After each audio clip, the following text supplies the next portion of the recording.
Sejam bem-vindos aqueles que aqui estão, aqueles que estão em casa. Se porventura te vejo pela primeira vez no ano, feliz 2026. Eu acredito que a maioria de vocês eu já vi, eu já enxerguei, nós já conversamos, já ouvi uma palavra.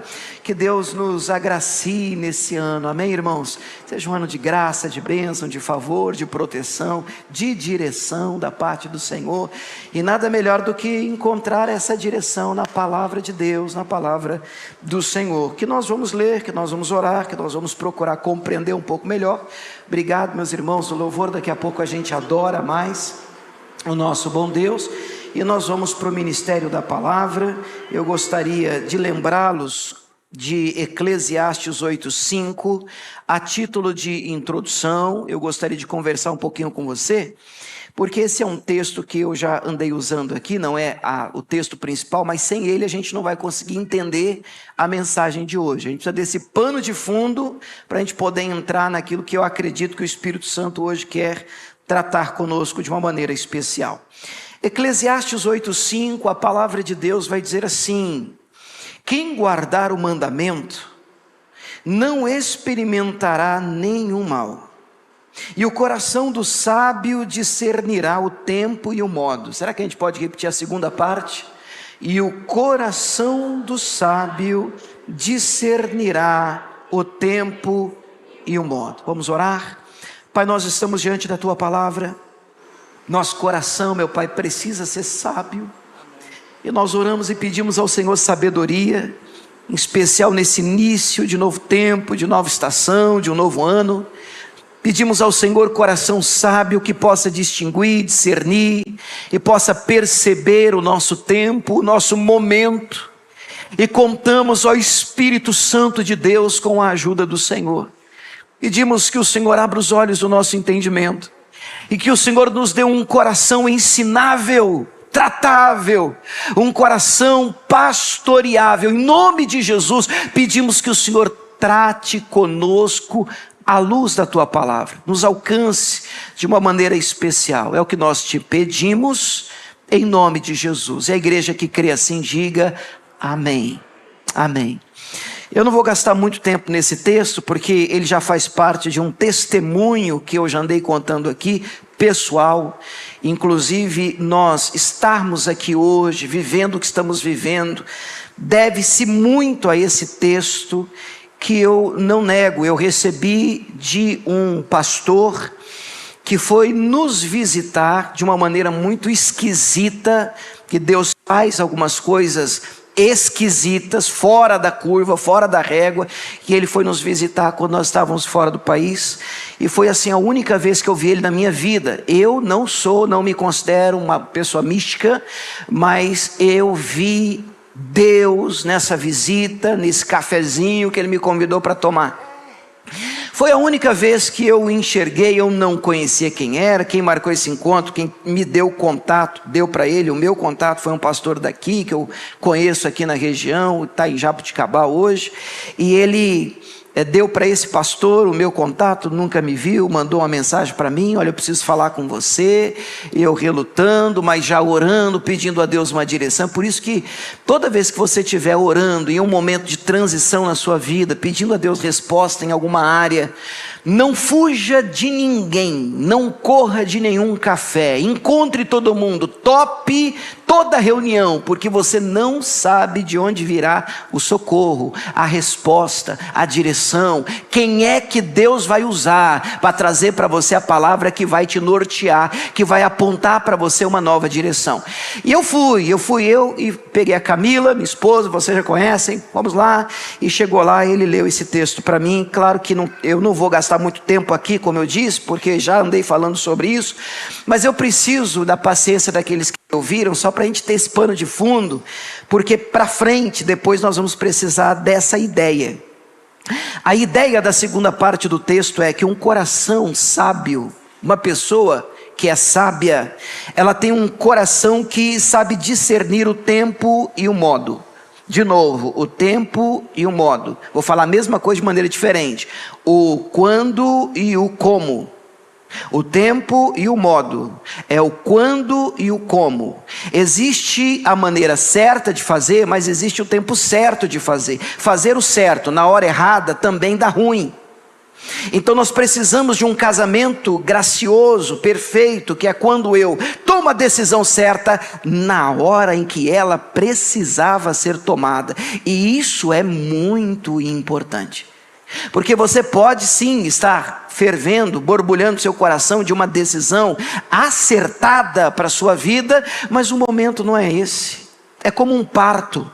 Nós precisamos aguardar a hora certa. Não pode atrasar demais, porque senão a criança morre, mas também não pode ser demais de abreviado, porque ela não está completamente perfeita, formada para vir à vida. Então, existe o tempo e o modo certo. Vamos repetir isso? Diga: existe o tempo e o modo certo para todas as coisas.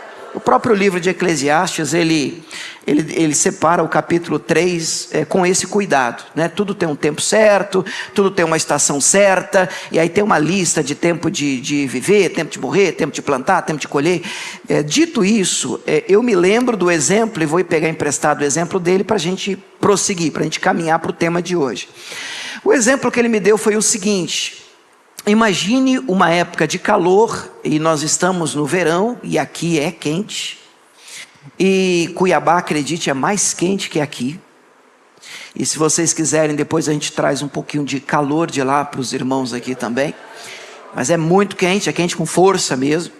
E imagine que no sol do meio-dia você encontre alguém com um sobretudo, com um cachecol, com touca de neve, luva, bota, suando, e pedindo oração para você, dizendo assim: pelo amor de Deus, ora por mim, porque eu estou com muito calor. Você vai dizer assim: querido do céu. Primeiro você vai ver se é normal, né? Se está tudo bem, está batendo tranquilo. E vai dizer assim: querido, seu problema não é problema de oração, seu problema é problema de falta de discernimento do tempo. Calor, verão. E porque você não tem discernimento do tempo, você está errando no modo de se vestir. Porque neste tempo quente, não se veste assim, com sobretudo. Coloca uma regata, põe um chinelão, põe uma bermuda. Nossa, pastor, você me libertou. Não, querido, neste tempo, nesta estação, é assim que se comporta. Quem está entendendo isso, diga amém. Então é importante a gente entender essa introdução, porque tendo compreendido o nosso tempo e a nossa estação, não acabou aí, nós temos um grande desafio pela frente. O desafio é, primeiro, entender qual é o meu momento.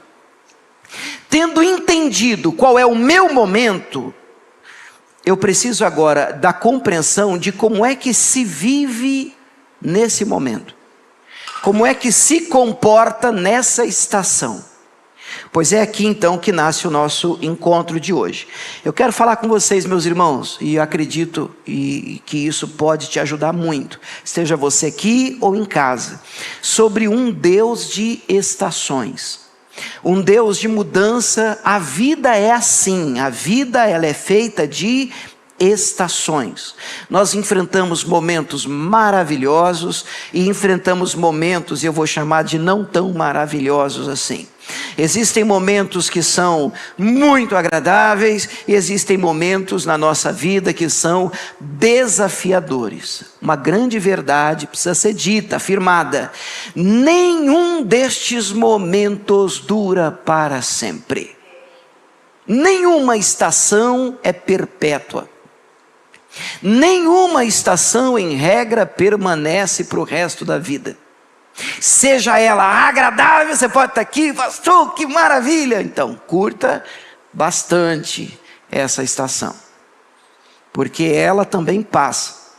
A boa notícia é que também existem estações de guerra, de luta e de batalha que também passam. Bom, a minha Bíblia diz, e a sua também, que tudo passa. Passarão os céus, a terra, somente a palavra do Senhor permanecerá para sempre. Então, a única coisa que permanece de pé é a palavra de Deus. O resto tudo passa. nós precisamos estar em constante aprendizado, adaptação, aprender como é que eu me comporto agora, aquilo que estava dando certo ontem, parece não estar dando mais certo hoje. Eu estou fazendo a mesma coisa que eu fazia, mas parece que eu não estou conseguindo mais os mesmos resultados. Sabe, eu sempre fui feliz vivendo desse jeito, mas eu estou vivendo da mesma maneira e parece que aquela alegria que eu tinha foi embora. Pois eu preciso conversar com vocês sobre isso. Nesse início de ano, o Espírito Santo quer nos ensinar que nós servimos um Deus de estações. E Ele espera que você, que eu, que nós reconheçamos o nosso tempo e a nossa estação. Esse versículo, em Mateus 16, é o confronto de Jesus com alguns religiosos. Esses religiosos, fariseus, saduceus, tentando Jesus, pediram a ele algum sinal do céu. Que ele fizesse algum milagre, ele mostrasse alguma maravilha. E a resposta de Jesus é a seguinte: respondendo disse-lhes: quando é chegada a tarde, dizeis, haverá bom tempo, porque o céu está rubro, e pela manhã dizeis, hoje haverá tempestade, porque o céu está de um vermelho sombrio. Hipócritas, sabeis diferenciar a face dos céus, e não conheceis os sinais dos tempos? Bom, Jesus está dizendo aos fariseus: olha, mas vocês têm condição de, olhando para o céu, saber se vai chover. E é assim, né? A gente olha para o céu, começa a nuvem fechar, opa, não caiu uma gota ainda, mas nós já somos capazes de dizer, vai chover. Todo o clima, todo o ambiente, todo o céu já está denunciando, vai cair uma chuva. Às vezes a gente olha o vento da maneira que o negócio sopra, rapaz, está vindo uma tempestade aí. Então, vamos lá, a gente precisa se preparar. Jesus está dizendo: hipócrita, vocês conhecem o tempo, conseguem discernir se vai chover, se vai fazer calor, se não vai cair uma gota de água, olhando para o céu, e não conseguem ter discernimento dos sinais dos tempos. É óbvio que esse é um texto aplicado a Messias, aquilo que estava se cumprindo na pessoa de Cristo, e os fariseus religiosos da época não estavam enxergando, não estavam discernindo, não estavam percebendo. Mas há uma lição aqui: nós precisamos ler melhor as estações, os sinais dos tempos. Você está comigo ainda? Quem está entendendo, diga amém. Tá, então, eu gostaria, irmãos, com esse tema, o Deus das estações, reconhecendo aqui o meu tempo, a minha estação, eu gostaria de fazer uma aplicação um pouco diferente com a igreja hoje. Eu gostaria de à luz das estações do ano. Quais são elas? Primavera, verão, outono e inverno. Vamos lá, mais uma vez? Primavera, verão, outono e inverno. Fazer aqui uma aplicação, uma alusão, uma comparação com as estações da vida do ser humano. E nós enfrentamos mudanças, entre aspas, climáticas, na nossa vida, momentos diferentes. E eu separei dois personagens, vamos tentar ser breve aqui, um no Novo Testamento e outro no Antigo Testamento, para a gente encontrar também aqui um equilíbrio, um balanço. Existem vários. Eu poderia citar no Antigo Testamento Elias. Conversando ontem com a Camila, a gente vê estações de vida mudando na caminhada de Elias, de uma maneira assim bem tranquila de serem apontadas no meu ver. Mas eu escolhi outro personagem aqui no Antigo Testamento. Eu particularmente quero apontar para vocês Davi. E no Novo Testamento tem um que a gente não fala muito dele, que é Filipe. E Filipe, não o apóstolo, porque alguns teólogos fazem essa diferenciação, porque tem Filipe, o apóstolo. Ele é apontado em João 6, lembra do milagre da multiplicação dos pães e dos peixes? Aquele que pergunta assim: e aí, o que a gente vai fazer para alimentar essa multidão toda? Aí o Filipe é um daqueles que estão ali perto, dizendo: Senhor, mas não dá para nada, tem que 5 pães e 2 peixinhos, não vai funcionar. Esse é o apóstolo. Mas lá em Atos 6, quando a igreja passa por um momento de crescimento, e há uma murmuração na distribuição de alimentos, você lembra disso? E se é instaurado o ministério de diaconia, de serviço, os obreiros são erguidos, estipulados, levantados ali. Um daqueles homens capazes, cheios do Espírito Santo é Filipe, que para diferenciar do apóstolo, às vezes ele é chamado de Filipe o evangelista. É este personagem que eu quero usar no Novo Testamento.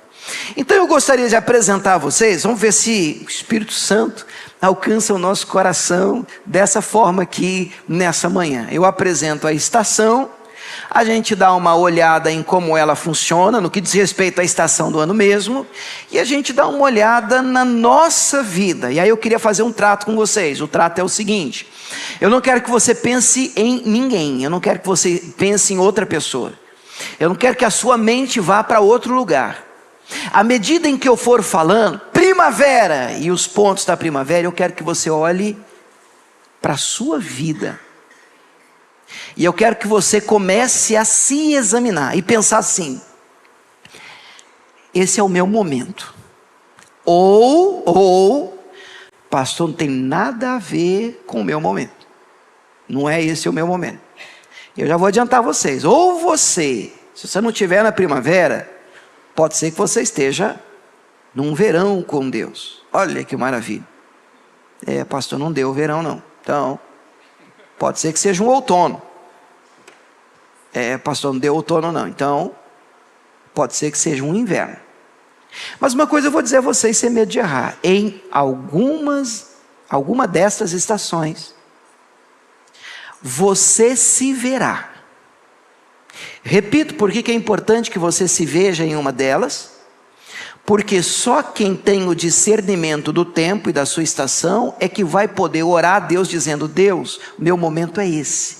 Como é que eu me comporto nessa estação? Eu preciso de ter o discernimento do tempo, do meu momento, para que eu possa entender, aprender, buscar e até orar direito sobre o modo como eu devo me comportar nesse momento que eu estou passando. Quem está comigo ainda? Amém? Vamos lá, vamos para essa aventura hoje.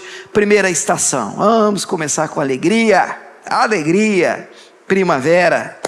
Bem-vinda primavera.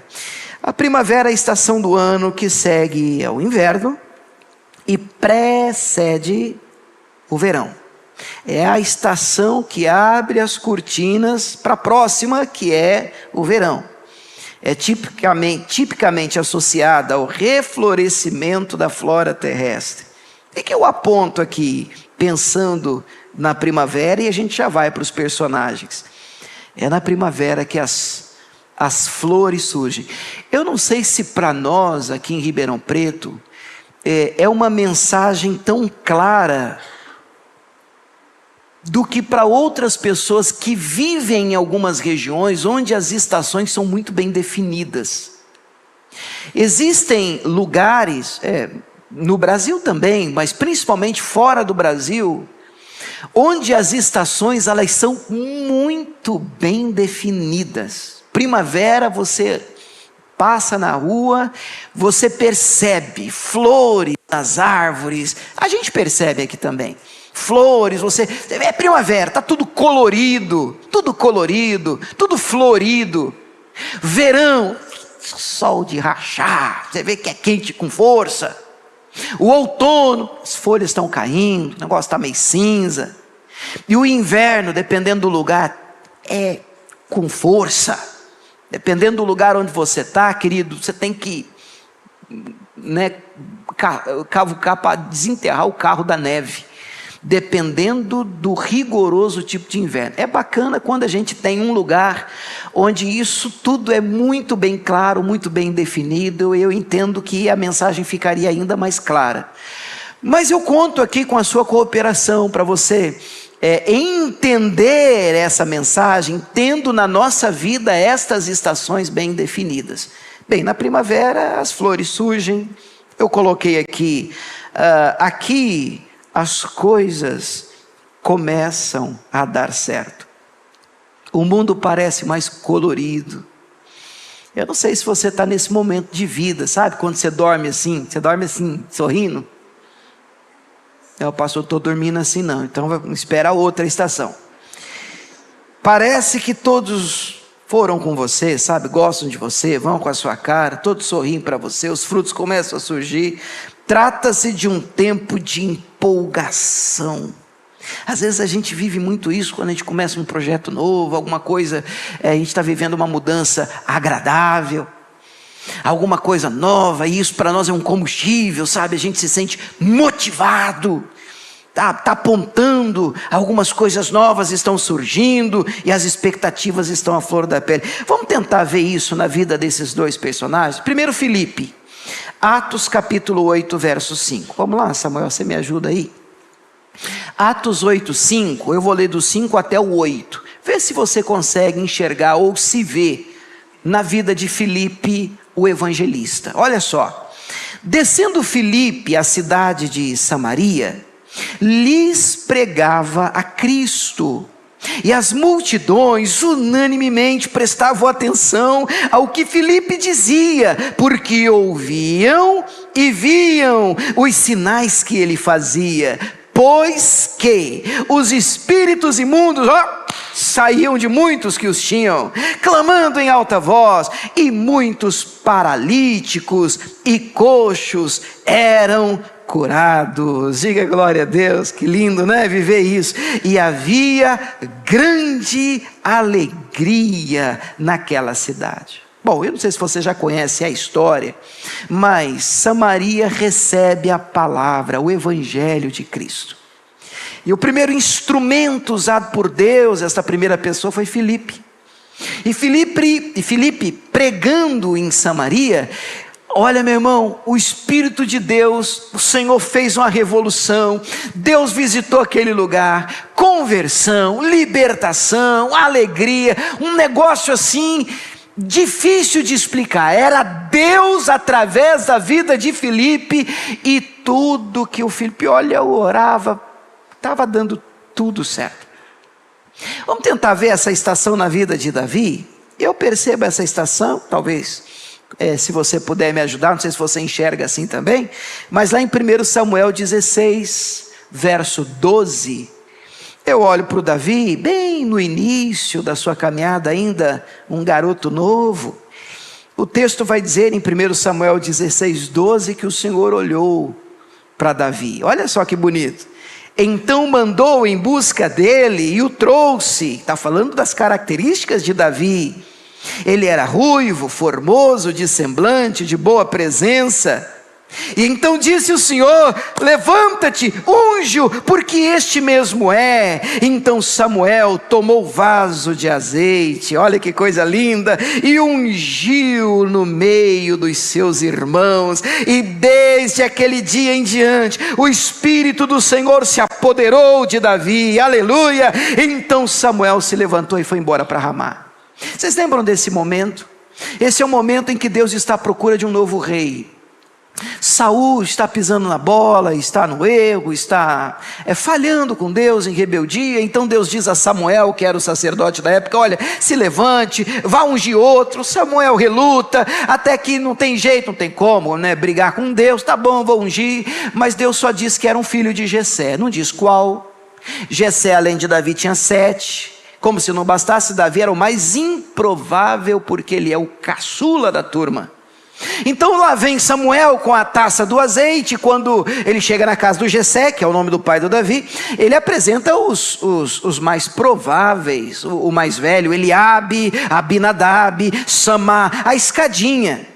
Então quando passa o Eliabe, o próprio Samuel pega o vaso do azeite e diz: certamente é esse, é o ungido do Senhor, é ele, já vou ungir. E Deus: para, eu não vejo como vê o homem vê o que está diante dos olhos, eu, Senhor, olho para o coração. Não é esse eu tenho rejeitado. E ele foi passando, próximo, não, próximo, não, próximo. Aí acabaram os filhos, como se fosse pouco, 7. Não tem mais nenhum não. Disse assim: tem, mas está lá no pasto. Não, manda chamar, nós não vamos comer, não vamos sentar na mesa enquanto ele não chegar. Aí na hora que ele chega, aí vocês têm que ajudar o pastor, estão vendo ele, menininho, franzino, perna riscada de correr no mato atrás das ovelhas. Na hora que o guri entra, a gente fala guri lá na minha terra. O Espírito de Deus grita no coração do sacerdote: é esse, é o homem segundo o meu coração. Eu disse, cadê o homem? Mas Deus não vê como vê o homem. E este garoto é ungido rei de Israel. Que primavera, hein? Que lindo, hein? Queria que você pensasse um pouco em você. E aí? Qual é o seu momento? Está dando tudo certo? Você pisca assim o negócio, sabe? Você não precisa nem terminar a oração. Sabe quando você diz assim, pai, puf. Pastor, não está assim não. Então vamos para a próxima. Verão. Nós estamos no verão aqui em Ribeirão Preto, né, irmãos? Eu fiquei um pouquinho ali atrás, a gente precisa comprar mais um ar para colocar ali atrás, porque os irmãos de trás ali estão sofrendo, ali é mais quente, não é, irmãos? Pronto, a irmã já deu até um glória, já é resposta já, né? Então tudo bem, tá aí, Alan, anota aí, por favor. Verão, como é que é o verão? Verão é caracterizado por ser a estação mais quente do ano. Olha que interessante. Nesse período as temperaturas permanecem elevadas e os dias são mais longos. De vez em quando a gente tem que se deparar com aquela questão, tinha bastante horário de verão, vocês lembram disso ou não? É aquela coisa do adianta, do atrasa, e isso aí acaba, mas em regra, e dependendo até de alguns lugares, isso é ainda mais presente, é mais forte ainda, às vezes está das 7 horas da noite, claro. É um negócio interessante porque o fato de os dias serem mais longos, eu particularmente entendo, olha para mim, eu entendo que a luz dura mais tempo. Você enxerga durante um tempo maior, sabe? As coisas ficam mais claras do que mais escuras. Eita! Geralmente o verão também é um período reservado para as férias. Só de olhar para essa foto, não sei vocês, mas já dá vontade de fazer as malas. Diz assim, olha, partiu, hashtag, tchau. Vamos dar uma olhada na vida do nosso Filipe? Atos capítulo 8, verso 9. Vamos lá? Atos 8, 9. Olha o verão em Filipe. Estava ali um certo homem chamado Simão. Esse aqui não é o Pedro não, tá, irmão? Esse Simão aqui é outro, que anteriormente exercera naquela cidade a arte mágica, uma espécie de bruxo, famoso da época lá. Tinha iludido a gente de Samaria, dizendo que era uma grande personagem, ao qual todos atendiam, desde o mais pequeno até o maior, dizendo, este é a grande virtude de Deus. Era o cara na região, esse tal de Simão, o mágico. Atendiam-no a ele, porque já desde muito tempo havia iludido todo mundo com arte mágica, mas como se crescem em Filipe, que lhes pregava acerca do reino de Deus e do nome de Jesus Cristo, aleluia, se batizavam. Tanto homens como mulheres. Esse tal de Simão começou a perder seguidores. E essa turma que ficava encantada com as mágicas e as bruxarias de Simão, ouvindo o evangelho, eles se converteram e foram se aproximando de Filipe e do evangelho de Jesus Cristo. E eles começaram a ser batizados, irmãos, tanto homens como mulheres. Diga glória a Deus. Cereja do bolo ainda vem agora. E creu até o próprio Simão. Pronto. Até o Simão deixou a bruxaria, sendo batizado, ficou de contínuo com Filipe, vendo os sinais, as grandes maravilhas que se faziam, e ele estava atônito. Eu olho para esse momento no ministério e na vida de Filipe e penso, uau, que tempo maravilhoso. Sabe, se já estava bom na primavera, as expectativas são grandes, porque as coisas estão acontecendo em Samaria, o verão é o ápice do derramar e do fluir dessa graça, desse favor de Deus, em que parece que, meu Deus do céu, que coisa linda, olha, a gente está pregando o evangelho aqui, até aqueles que deveriam ou tentam oferecer resistência, estão se curvando, estão se convertendo, estão sendo batizados, estão tendo a vida transformada. Aleluia! É um verão com Deus maravilhoso. É aquele momento, sabe, irmãos, que a gente está ardendo no fogo, no calor do Espírito Santo de Deus. Vamos dar uma olhada na vida de Davi. E Davi também tem aqui, pelo menos na minha opinião, sabe, um ápice assim, um verão maravilhoso. Ele teve alguns. 1 Samuel 17:49, na minha opinião, é um verão na vida de Davi. 1 Samuel 17:49 diz assim: e Davi meteu a mão no alforje, tomou dali uma pedra, e com a funda lhe atirou. Pronto, você já conhece a história. Feriu o filisteu na testa, o Golias, e a pedra se lhe cravou na testa, e caiu sobre o seu rosto em terra, e assim Davi prevaleceu contra o filisteu, com uma funda e com uma pedra, feriu o filisteu e o matou, sem que Davi tivesse uma espada na mão. Vocês lembram dessa história? Talvez seja a história mais famosa de Davi. Desde pitititim, na escolinha dos cordeirinhos de Jesus, na escolinha da igreja, você já vai ouvir Davi e Golias. Eu penso até que tem gente que nunca colocou os pés dentro de uma igreja e conhece a história. Davi e Golias. Ela é sinônimo de que o fraco e pequeno pode derrotar o forte e poderoso. E assim, no nome do Senhor, nós conhecemos a história. Ele vem e junta 5 pedrinhas, coloca no alforje dele. Quando o gigante sai, amaldiçoa Davi. Eu sou cão para você vir comigo com um pedaço de pau, porque Davi estava com um cajado na mão. Que é isso? Vai acabar com você. Vocês estão de brincadeira, porque o homem era grande, abusado, arrogante, orgulhoso. E o Davi disse: você vem contra mim com espada, com lança, eu vou contra ti em nome do Senhor dos Exércitos, o Deus vivo que você tem afrontado. E todo Israel, todo esse povo saberá que há Deus em Israel. E o Senhor livre e salva, não com espada e nem com escudo, porque do Senhor é a guerra. Que menino atrevido esse nosso Davi. Se você ler o texto, você vai perceber que é ele que parte para cima do gigante. Gira, afunda, solta a pedra, crava na testa de Golias, que cai, e então Davi o mata. Assim o nome de Davi explode. Você imagina o povo de Israel: que é isso? O rei Saul: menino, quem é você? Quem é o teu pai? De onde é que você vem?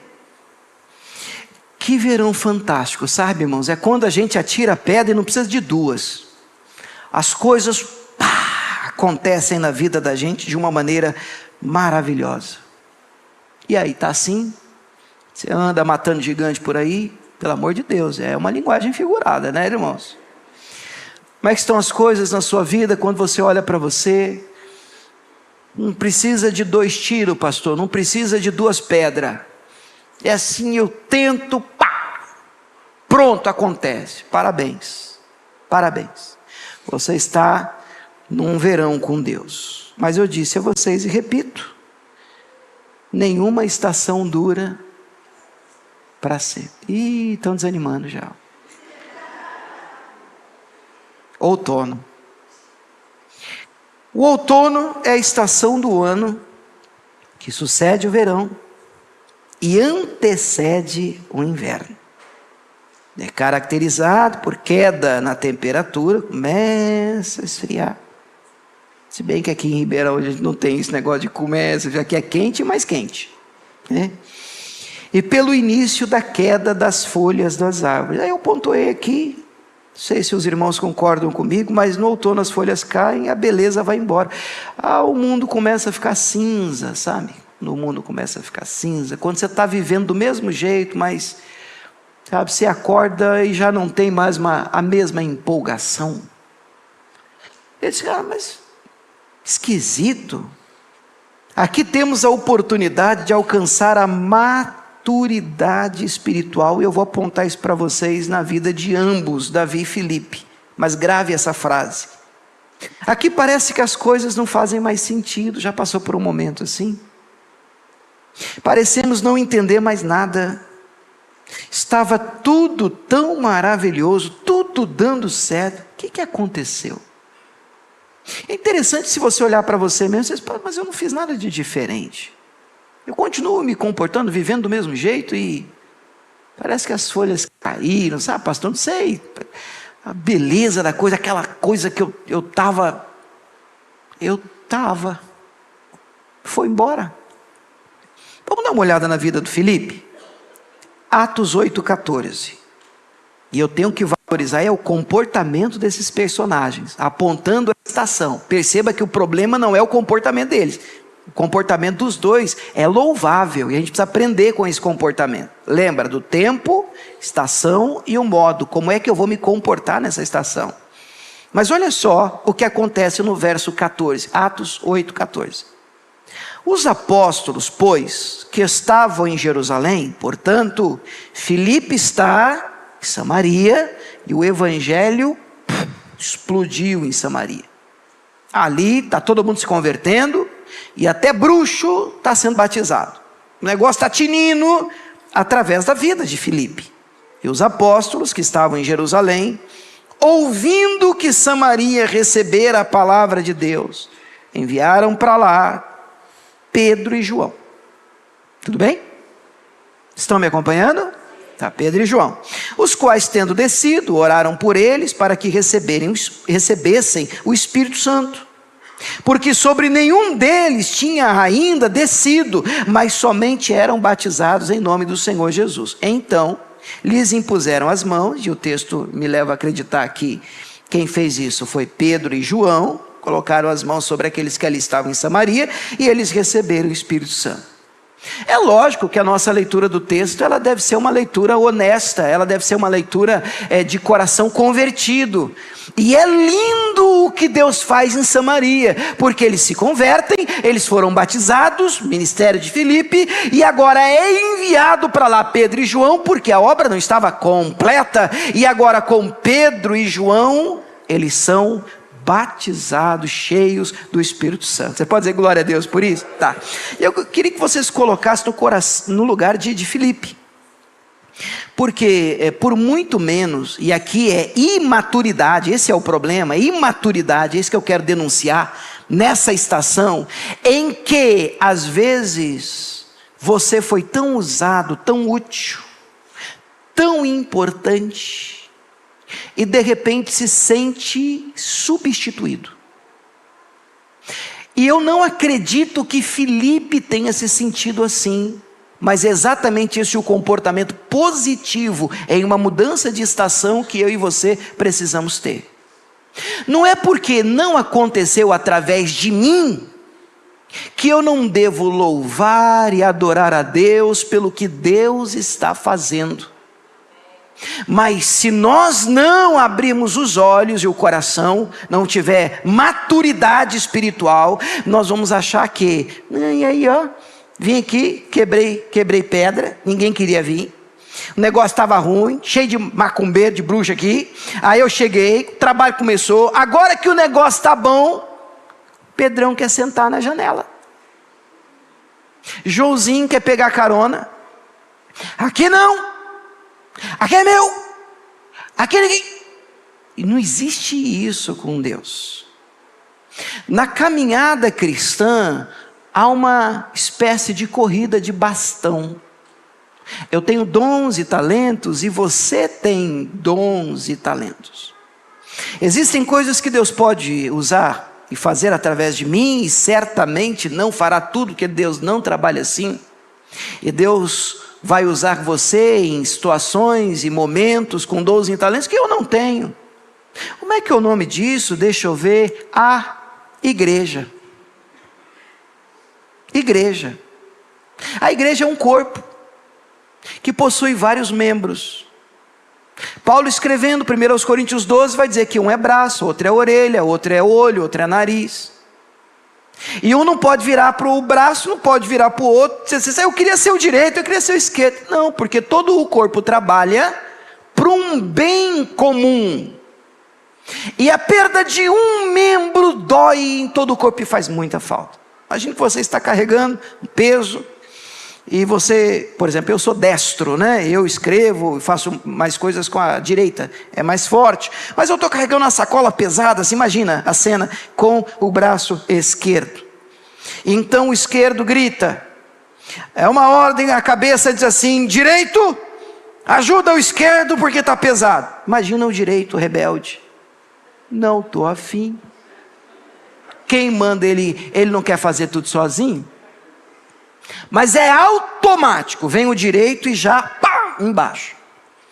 E se tiver pesado, o direito e o esquerdo vão dar uma ordem, a cabeça vai gritar, barriga, ajuda, hein? Todo o corpo trabalha para o bem comum. Eu aprendo com Filipe, que eu não preciso me sentir melhor, se Pedro for mais usado do que eu. Eu não preciso me sentir inferior, se João orou e as pessoas foram cheias do Espírito Santo, e eu orei, batizou. Você não precisa se sentir excluído porque você não tem o dom que os outros têm. Você precisa estar bem, feliz, contente com o que Deus tem feito através da sua vida. Glória a Deus. E se Deus está usando o irmão, glória a Deus por isso. O corpo avança, a obra cresce e o nome de Jesus é glorificado. Será que a gente pode aplaudir o nome de Jesus? Glória a Deus. Dá uma olhada na vida do Davi. Olha em 1 Samuel 18, quando as folhas começam a cair na vida de Davi. 1 Samuel 18, 6, poderia destacar outros pontos, mas essa historinha para mim é interessante, olha só. Sucedeu, porém, que vindo eles, quando Davi voltava de ferir os filisteus, as mulheres de todas as cidades de Israel saíram ao encontro do rei Saul, cantando e em danças, e com adufes, e com alegria, e com instrumentos de música. E as mulheres, tangendo, respondiam umas às outras e diziam, olha a musiquinha, Saul feriu os seus milhares, porém Davi seus 10 milhares. Eita! Então Saul se indignou muito. Aquela palavra pareceu mal aos seus olhos e disse, 10 milhares deram para o Davi e a mim somente milhares? E na verdade, o que é que lhe falta, senão só o reino? Desde aquele dia em diante, Saul tinha Davi em suspeita.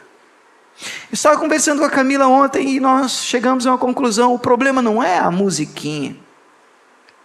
O problema não é o reconhecimento de que alguém é mais capaz em uma área do que você.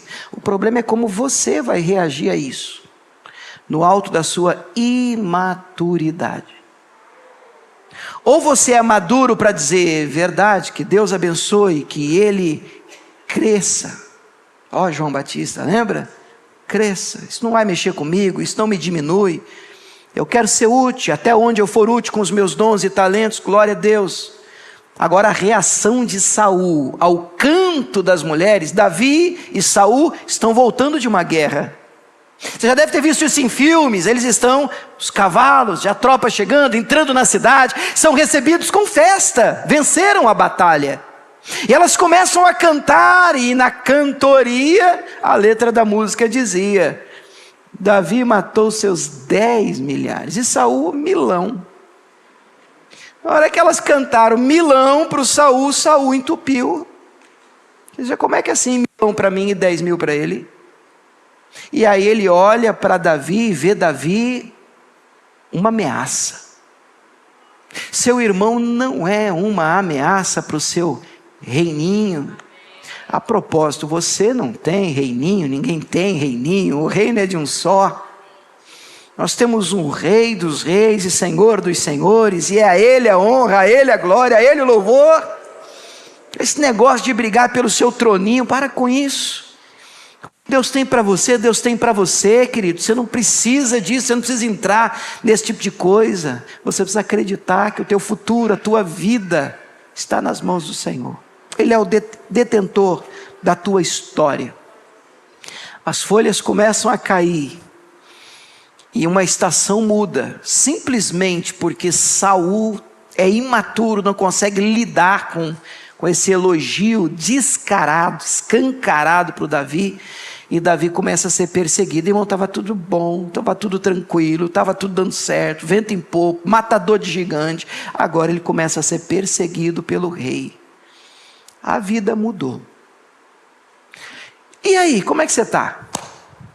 As folhas estão caindo aí, o chefe que batia a palma quando você chegava, virou os olhos, te olha diferente, a turma do trabalho está te perseguindo, porque agora você acha que quer aparecer, porque tem gente que torce para a gente crescer, mas é assim, cresce, mas não cresce muito não, vai, mas não vai mais do que eu, e quando você vai mais do que Saul, pronto, Saul encapeta, persegue, e a nossa vida, a nossa estação muda. Eu disse, a estação muda, seu coração não pode mudar. Seu coração não pode azedar. Seu coração não pode mudar com a estação, no sentido de você se permitir cair na cilada de Satanás. Quem está entendendo, diga amém. Pastora, o mundo está mais cinza para mim. Eu até coloquei no último ponto aqui, no outono, né? Parece que as coisas não fazem mais sentido. Eu não estou entendendo mais nada. Eu fazia exatamente a mesma coisa, era outro resultado, e agora não sei, estava maravilhoso, não sei o que aconteceu. Bom, não sei se você está no outono, mas apresento aos irmãos o inverno. Meu Deus, dá para ver até uma mosca voando, né? O inverno. O inverno é a estação mais fria das 4 estações do ano.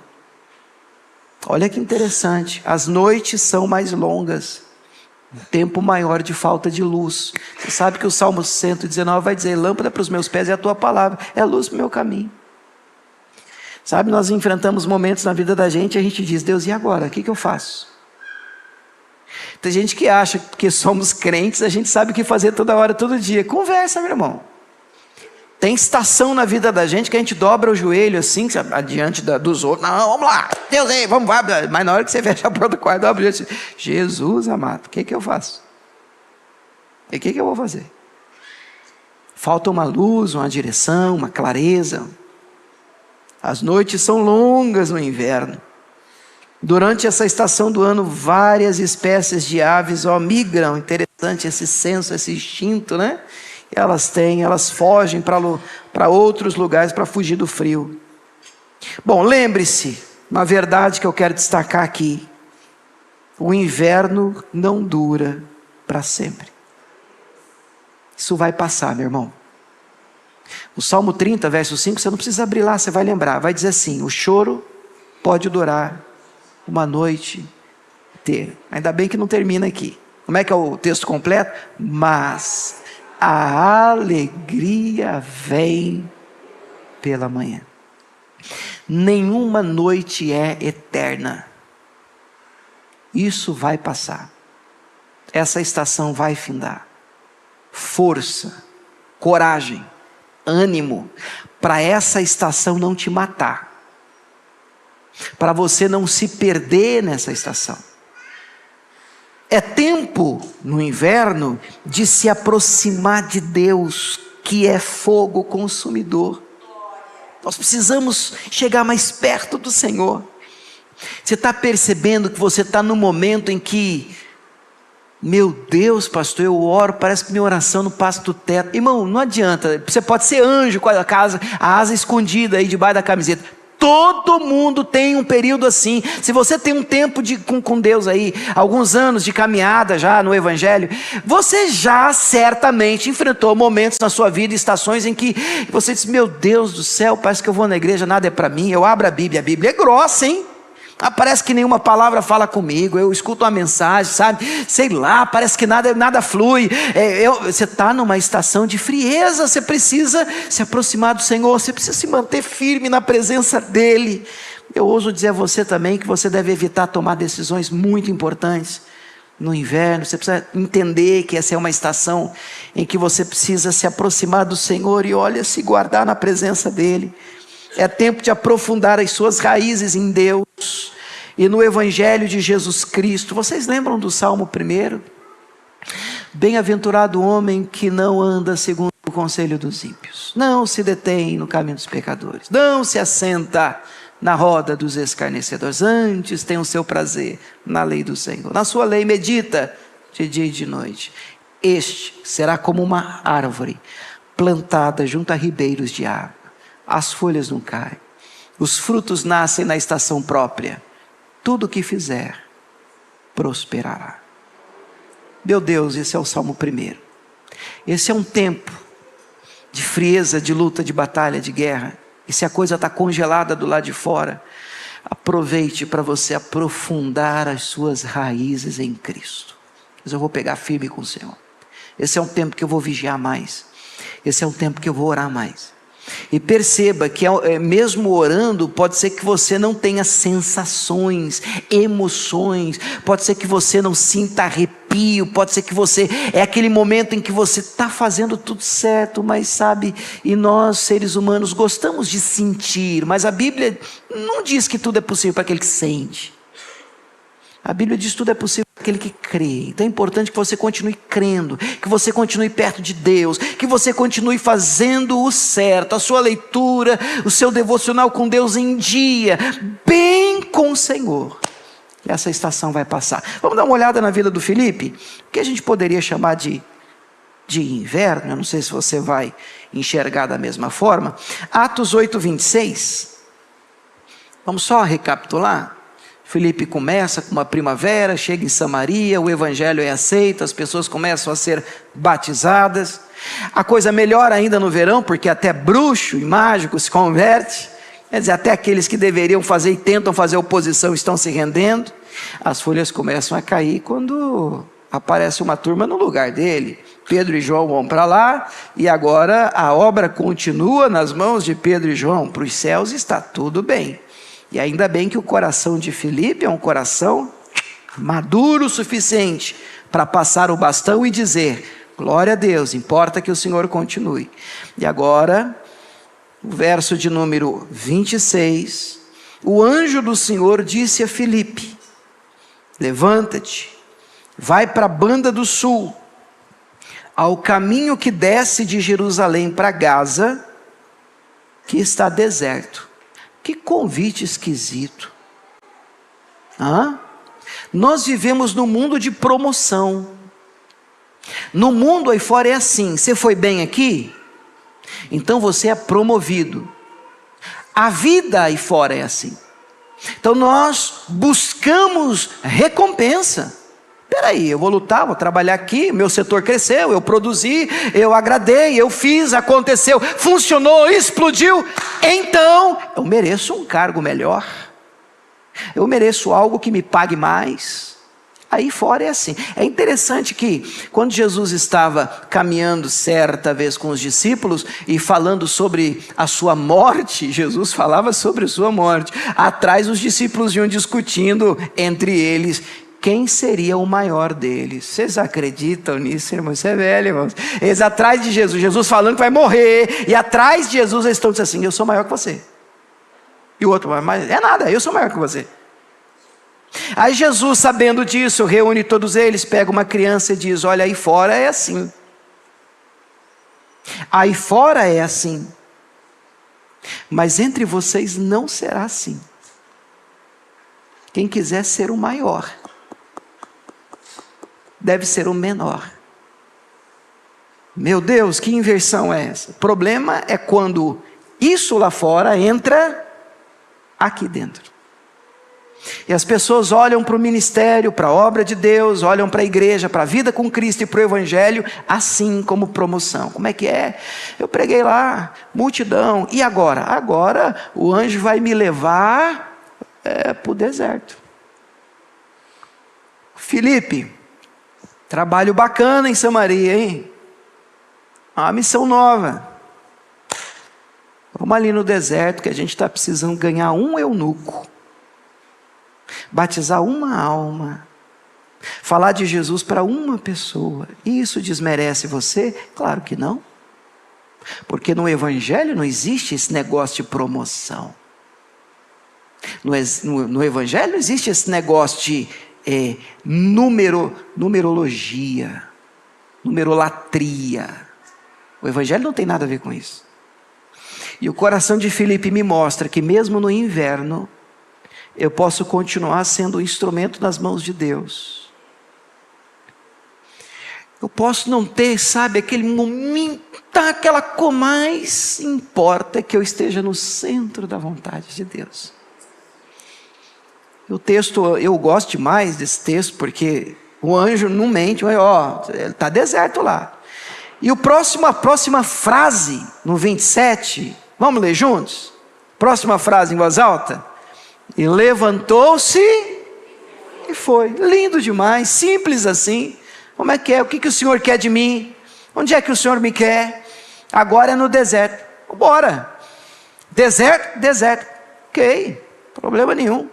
Mesmo no deserto, mesmo no inverno, seja no outono, eu quero ser um instrumento nas tuas mãos. E o resto da história nós já conhecemos, eu penso que a maioria de nós. Qual que é o resto da história? Bom, ele encontra um eunuco, está lendo um pedaço do livro de Isaías, é a profecia sobre Messias, o Jesus, ele não entende nada. Filipe sente do Espírito Santo, corre atrás dessa carroça, dessa carruagem. Parece coisa de doido, irmão, parece coisa de filme. Você imagina a cena, a carruagem, e ele correndo atrás. Por quê? Porque Deus mandou. Aí ele está correndo atrás assim da carruagem, aí ele está do lado da carruagem agora, aí ele está lendo, o outro que está ouvindo, porque ele está lendo em voz alta. E aí ele entra na conversa, você está entendendo aí o que você está lendo?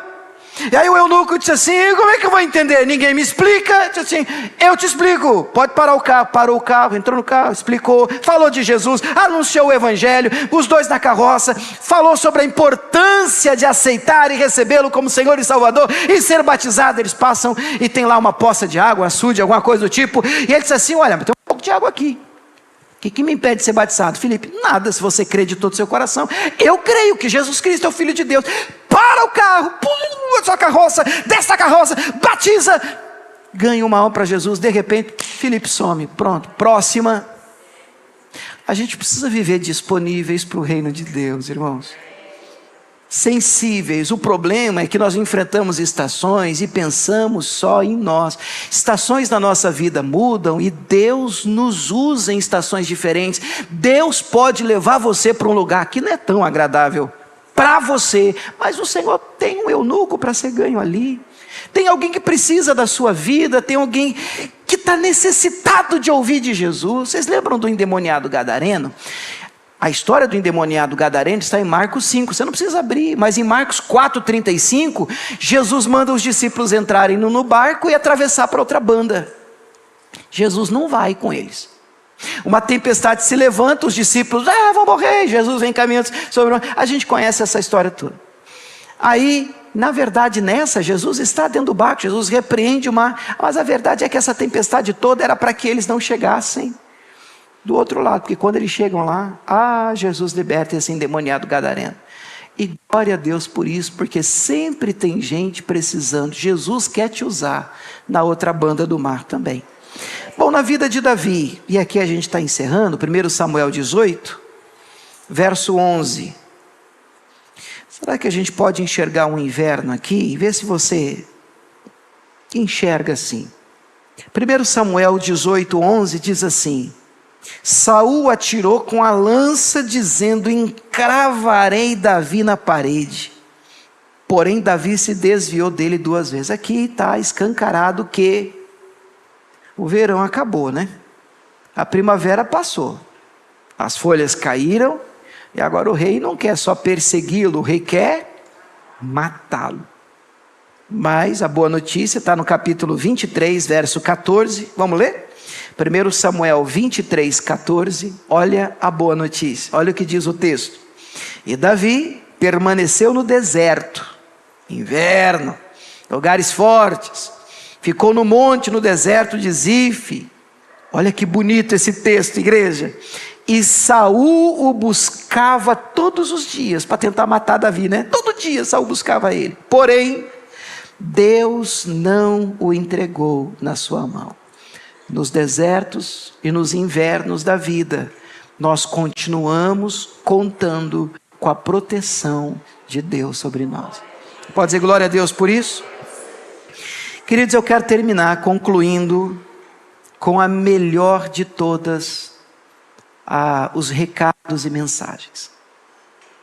A conclusão que eu tenho para você é que aqui, enquanto nós estivermos, sim, nós passamos por estações e o nosso Deus é um Deus que muda e transforma estações. Primavera, verão, outono, inverno, dias mais calorosos e intensos, dias mais frios, difíceis, mais cinzentos e sem graça, é a vida. Mas a boa notícia é que Jesus Cristo morreu por mim e por você. Você quer? Nos deixou um livro, em Apocalipse nós conhecemos o final da história. Eu quero mostrar para você o final, ou pelo menos parte do final da história. Lá em Apocalipse 21, a partir do verso 1, o capítulo começa assim, com João dizendo: vi um novo céu e uma nova terra, porque já o primeiro céu e a primeira terra passaram, o mar já não existe. Eu, João, eu vi a cidade santa, a nova Jerusalém, que de Deus descia do céu, adereçada, como uma esposa ataviada para o seu marido.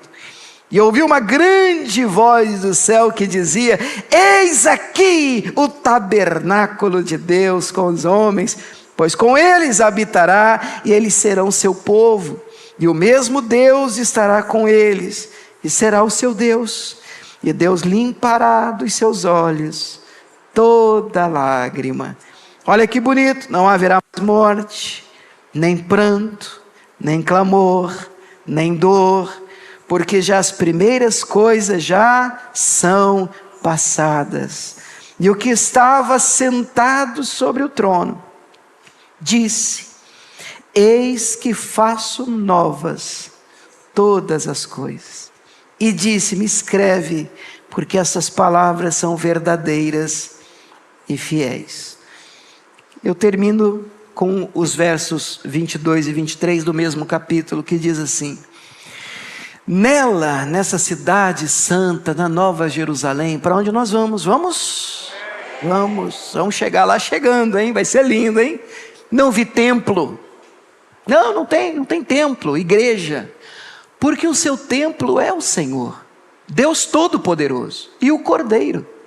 E a cidade não precisa de sol, irmãos, nem de lua, para que nela resplandeçam, porque a glória de Deus a tem alumiado, e o Cordeiro é a sua lâmpada. Qual que é a grande lição aqui?